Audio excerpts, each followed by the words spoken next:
Oi, gente, vamos começar nossa segunda aula de redes. Nessa aula, né, da camada de redes, especificamente, nós terminamos a aula passada conversando um pouco já sobre os requisitos da camada de rede, os modos de operação, mas eu vou repetir um pouco do que a gente conversou na aula passada para fixar melhor. Então, a camada de rede, como a gente vê aqui nessa figura, é a primeira camada, é a última camada mais baixa em que a comunicação se dá ponto a ponto.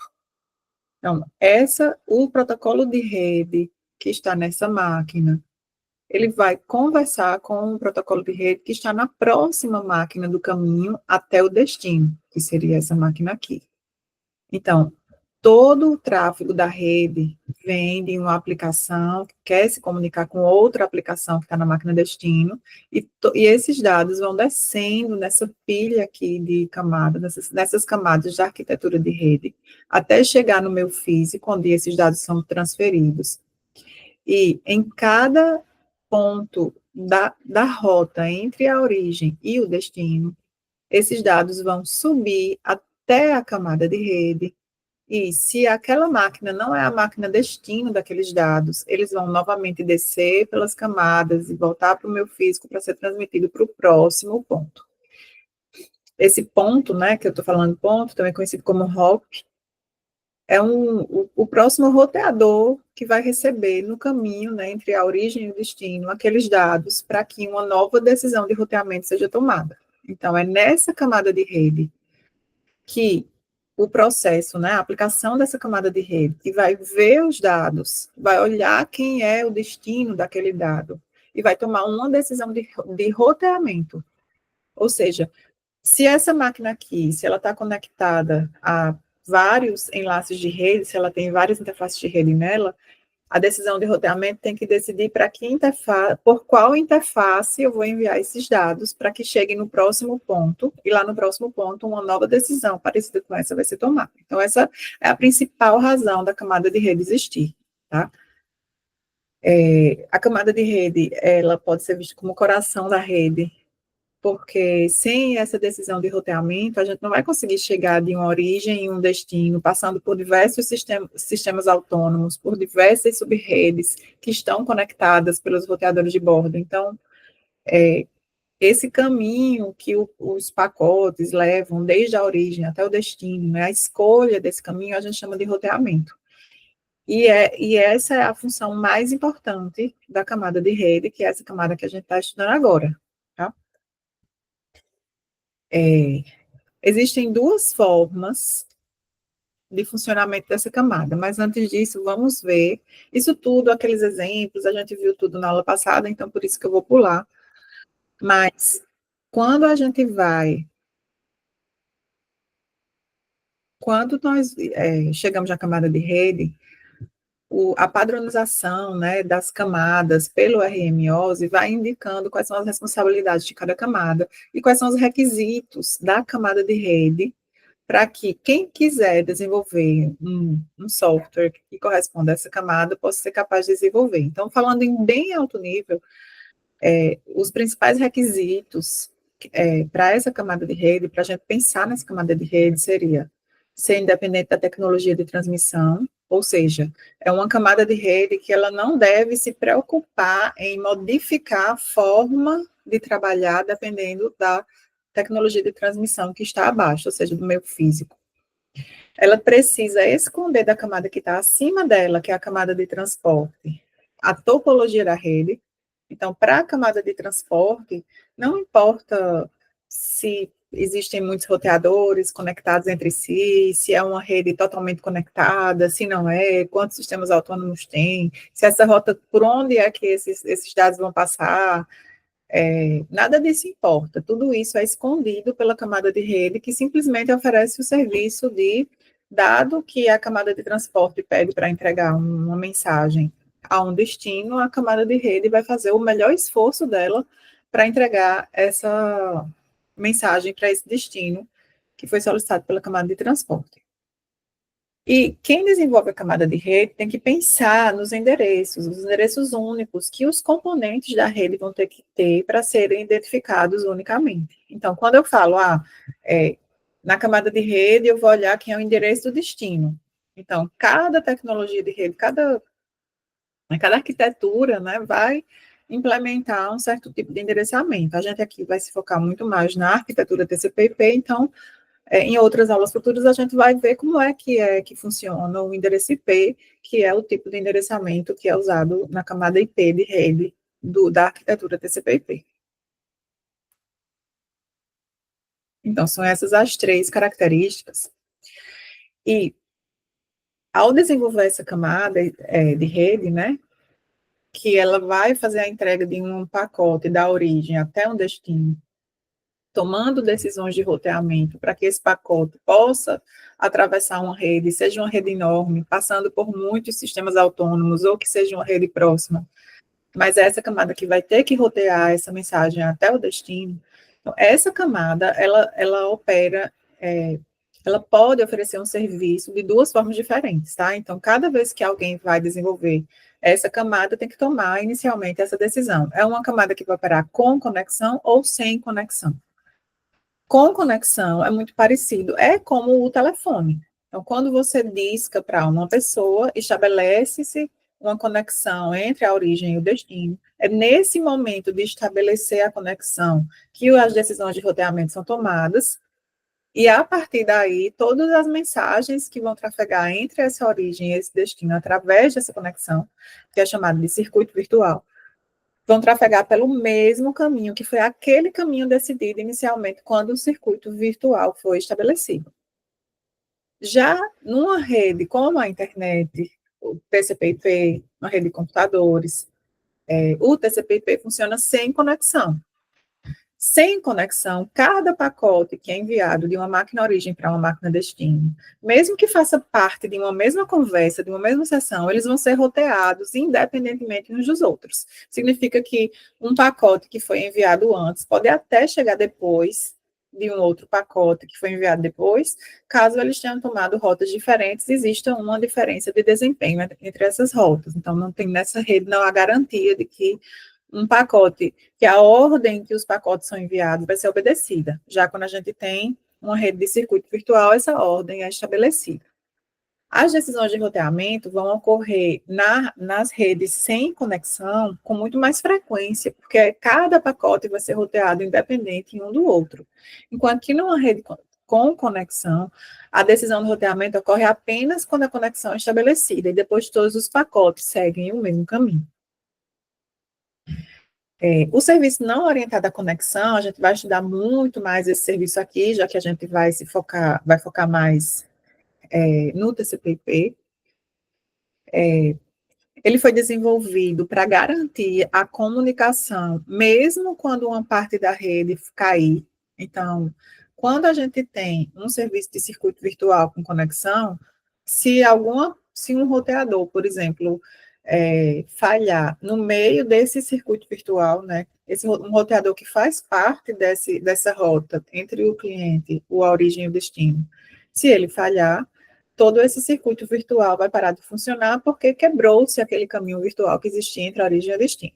Já numa rede sem conexão, mesmo que um roteador falhe, se eu tiver rotas alternativas para chegar no destino, aquela comunicação vai continuar acontecendo e a origem e o destino provavelmente não vão nem perceber que houve uma falha.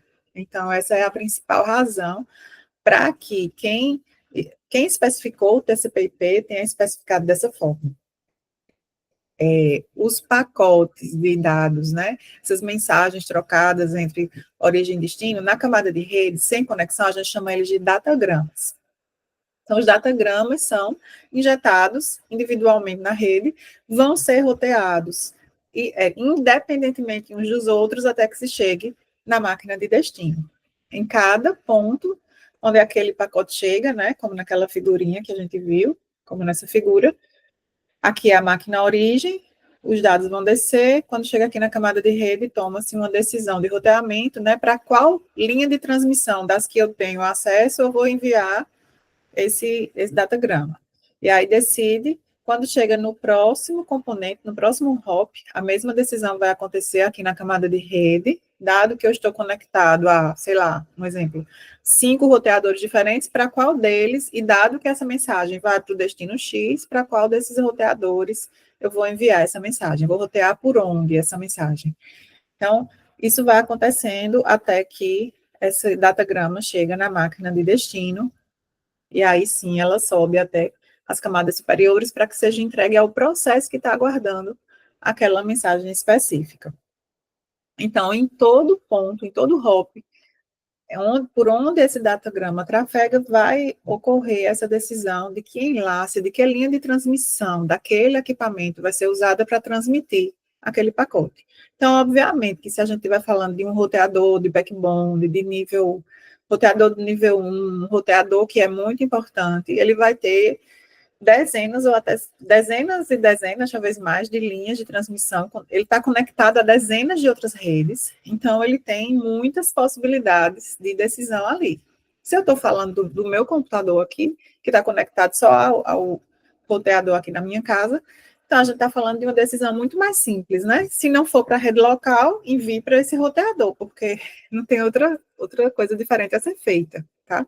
Então, quanto mais de backbone, quanto mais de nível 1 é aquele equipamento, mais complexa é a decisão que ele vai precisar tomar, porque ele está conectado a muitas e muitas outras redes, tá?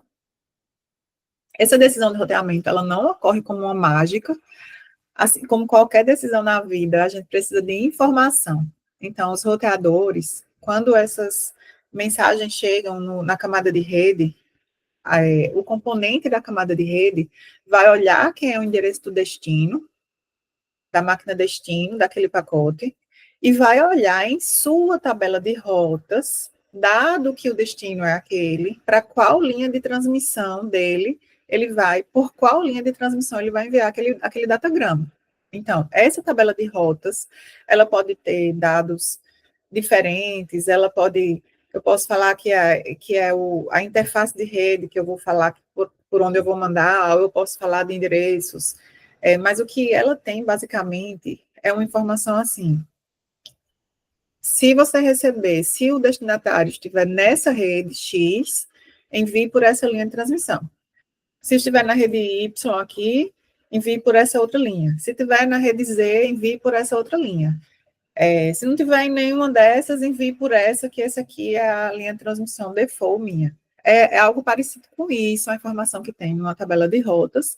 Essa rota default, então, eu vou ter lá uma tabela que vai dizer para cada destino que eu sei que eu sei chegar, eu, roteador, sei que eu sei chegar lá, vai estar dizendo por qual linha de transmissão eu vou enviar das minhas, né? Qual enlace desse roteador vai ser enviado aquele datagrama. E se não existir a rede que é o destino daquela mensagem, eu vou enviar por uma rota default. Tá? Então, quanto maior o roteador, quanto mais interface de rede ele tem, né, quanto mais linhas de transmissão ele tem, maior vai ser essa tabela de rotas, porque ele vai conseguir chegar a muito mais redes.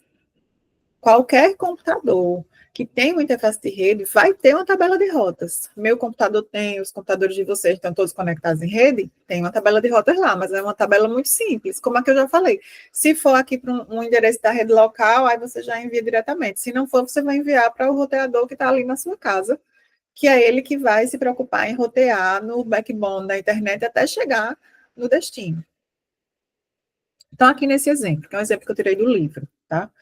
Eu tenho um host 1, tenho um host 2, o host 1 quer mandar uma mensagem para o host 2, a gente está falando de uma rede de datagrama, uma rede sem conexão, e aí esse host 1 é como o computador da nossa casa, ele está conectado aqui a um roteador que a gente chamou de A. Esse roteador, assim como o nosso computador também, ele precisa ter uma tabela de rotas. Só que a tabela de rotas do meu computador é basicamente entregue para A, que é o roteador da sua casa que vai saber o que fazer com isso. Enquanto que a tabela de rotas do roteador A, ele pode identificar redes que esse roteador tem acesso, que ele sabe que consegue chegar nelas por algum caminho. Então, por exemplo, aqui nessa tabela de rotas do A, eu posso dizer que se essa mensagem, esse datagrama que chegou aqui na rota, no roteador, for para a rede para essa rede onde está conectada aqui com o roteador B, mande por essa linha de transmissão que está chegando até B. Se for para C, mande por essa linha de transmissão que está chegando até C. Se for para D, aí aqui eu tenho uma decisão. Posso mandar por B para chegar em D, ou posso mandar por C para chegar em D. Não vamos nos preocupar com como é que essa tabela foi criada ainda, tá? Só imagine que ela existe e que é ela que a gente usa para rotear, tá? Nesse caso aqui, para D, eles resolveram mandar por B. Então, se eu quiser chegar em D, eu vou encaminhar um pacote por B. Se eu quiser mandar uma mensagem para a rede conectada aqui em E, para alguém nessa rede aqui, eu vou mandar por C, e para F também por C. Então, aqui nem tem a rota default, que é um exemplo fechado, né? Não é um exemplo da internet, mas para a internet a gente precisa de rota default, tá? A gente poderia ter que a rota default aqui de A, tanto pode ser B, quanto pode ser C, por exemplo. Quando o pacote, né, que vai eu quero chegar nesse H2, né? Então, ele chega aqui em A, e ele vai decidir se vai mandar por B ou por C. Vamos supor que ele pode mandar cada pacote, quando chegar aqui, ele pode mandar para um lugar diferente, dependendo dessa tabela de rotas que está aqui. Então, na verdade, ele quer chegar em F, que é aqui em F, onde está a rede, para onde eu quero enviar, né? Vai estar nessa rede que está conectada a F. Então, se o destino é F, ele vai mandar pela linha C, então ele vai mandar por aqui. Quando ele chegar aqui no roteador C, existe a tabela de rotas de C. O destino é F, eu vou mandar para E. Então, ele manda para E. Quando chega aqui no roteador E, vai olhar a tabela de rotas de E, eu quero ir para F, então eu mando diretamente para F. E aqui em F, eu vejo que aquele destino faz parte da rede local aqui, a quem o roteador F está conectado, e ele faz a entrega desse pacote para a máquina destino específica. Tá? O mais bacana desse tipo de rede, né, sem conexão, é que a rota que esses pacotes seguem pode mudar a depender do estado dessa rede, né? Então, se acontecer, por exemplo, algo que torne muito lento esse enlace aqui, por exemplo, alguém pode perceber isso, vamos pensar, depois a gente vai saber quem é esse alguém, e essa tabela de rotas de A pode mudar, em vez de ficar escolhendo muito C, pode mandar para C só o que for específico para C, e mandar para B os demais pacotes que não são direcionados a C. E aí eu estou mitigando, né, essa falha de desempenho com uma rota alternativa. Né? Essa é a beleza de ter uma rede sem conexão. Tá?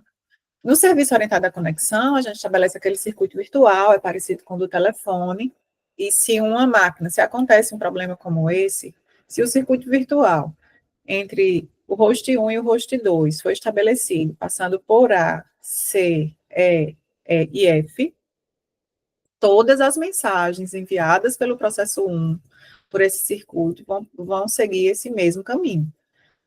Se ocorrer uma falha aqui nesse enlace, então esse circuito virtual ele vai ser interrompido e a comunicação entre o host 1 e o host 2 vai ser interrompida, porque eu não tenho mais como mandar as mensagens porque falhou esse enlace aqui entre A e C.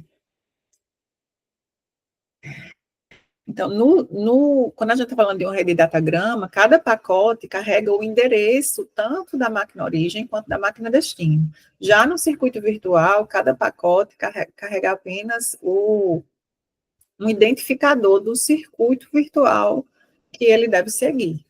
Então, o formato do pacote muda um pouco, e a decisão de roteamento é tomada com menos frequência, porque é tomada apenas quando o circuito virtual é estabelecido. Se por acaso ocorrer uma falha naquela rota, um novo circuito virtual tem que ser estabelecido. Tá? Então, e cada roteador, além de suas tabelas de rotas, né, parecido com o que a gente já falou, porque a decisão de roteamento tem que ser tomada na hora que vai estabelecer a conexão, cada roteador ele vai precisar também de tabelinhas que vão guardando informações sobre os circuitos virtuais que vão ser usados, que estão estabelecidos ali, passando por aquele roteador. Então, além da tabela de rotas, eu tenho essa outra informação, tá? O livro traz um exemplo, que é de dois circuitos virtuais estabelecidos um estabelecido entre H1 e H2 e outro entre H3 e H2. Então, entre H1 e H2 foi estabelecido um circuito virtual que ele identificou como 1, aqui nesse host em A, né, o circuito virtual 1. Em C, quando chega uma mensagem do circuito virtual 1 aqui em A, ele vai mandar pela porta de saída para C. E o circuito virtual continua sendo identificado por 1 aqui nesse caso, então ele não precisa modificar o número do circuito virtual. Quando chega em C, aqui, ó, se veio de A e é o circuito virtual 1, então mande para E também vai ser identificado com o circuito virtual 1. Chegando aqui em E, eu tenho que, se chegou de C o número do circuito virtual 1, mande para F e continua sendo o circuito 1. Então, é através dessas tabelas que os roteadores compõem na hora que o circuito virtual é estabelecido, que todos os pacotes daquele circuito virtual vão sendo roteados, tá? Então, além das tabelas de rotas, porque o roteador precisa de informação para saber rotear inicialmente aquele circuito virtual, por onde é que ele deve fluir. Além disso, eu devo armazenar quais são os circuitos virtuais ativos em cada roteador, para que eu saiba, assim que chega um pacote, eu vejo de qual foi a linha de entrada e qual é o identificador do circuito, e olho nessa tabela qual é a linha de saída, e se eu vou precisar modificar o identificador desse circuito, caso seja um identificador que já está em uso. Então, existem vantagens e desvantagens, né, em cada um desse tipo de serviço, né. Nas redes de datagrama, o estabelecimento da conexão é desnecessária, então aquele tempo que se passa para estabelecer a conexão na rede de datagrama não existe. Já na rede de circuito virtual, é preciso que ocorra esse tempo para estabelecer esse circuito virtual, onde as tomadas de decisão de roteamento são realizadas. Nos datagramas, os endereços de origem e destino estão lá, o endereço completo de origem e destino nos datagramas, enquanto que na rede de circuito virtual, os pacotes que trafegam naquele circuito, eles vão ter um identificador do circuito virtual. Os roteadores, quando a gente está falando de rede de datagrama, os pacotes são roteados independentemente uns dos outros, então, como eu já falei, não, pode ser que eles não cheguem ordenados no destino, porque um pacote pode seguir um caminho e o pacote seguinte seguir outro caminho diferente, e o segundo pacote enviado chegar antes do primeiro. Isso é aceitável na rede de datagrama. Já na rede de circuito virtual, os pacotes são enviados um depois do outro, como eles seguem o mesmo caminho, eles vão chegar no destino todos ordenados pela mesma ordem que eles foram enviados. As falhas, né? Quando a gente fala de falhas, a rede de datagrama, ela é muito mais robusta, ela consegue lidar melhor com as falhas, enquanto que os datagramas, se houver, ou no circuito virtual, se houver uma falha, aquele circuito virtual pode ser interrompido e ter que ser reestabelecido um novo circuito. A qualidade de serviço e o controle de congestionamento, ele acaba sendo mais fácil numa rede de circuito virtual, se você tiver a opção de reservar recursos antecipadamente, e aí se torna um pouco mais fácil do que numa rede com datagrama, em que você não tem muito controle sobre qual é o caminho que cada pacote vai tomar ali naquela conversa, tá certo? Então, para essa aula de hoje, é isso. Eu vou parar aqui a gravação.